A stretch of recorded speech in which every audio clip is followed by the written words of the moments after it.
creeps, peeps, and suicide sheeps. Back in the bath lab, getting at it again. Got the Best of Russian Circles on.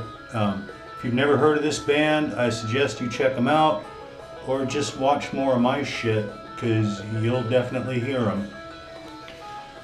Anyway, the Freebase is dried up nicely, and it's amazing as this stuff dries, the color change that takes place.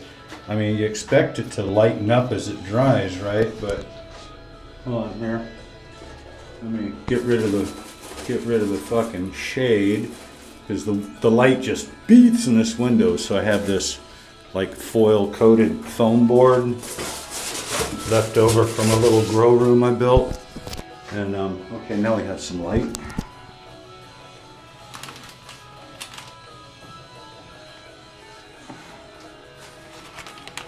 And you can get an idea now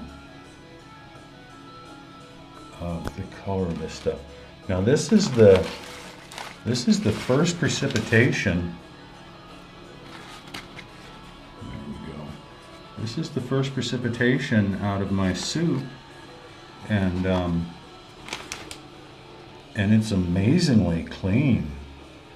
I mean, if I wanted to, well, the stuff that I'm gonna keep as Freebase, it looks like I'm only gonna have to wash it one more time. So I'm just flippin' thrilled with that. And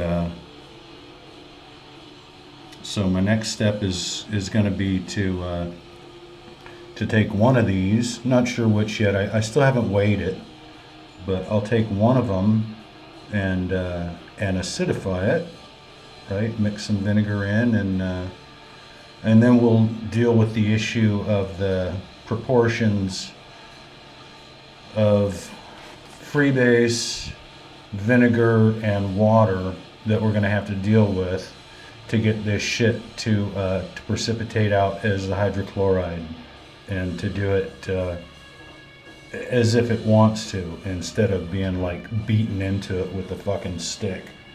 So that's a little update, and more later.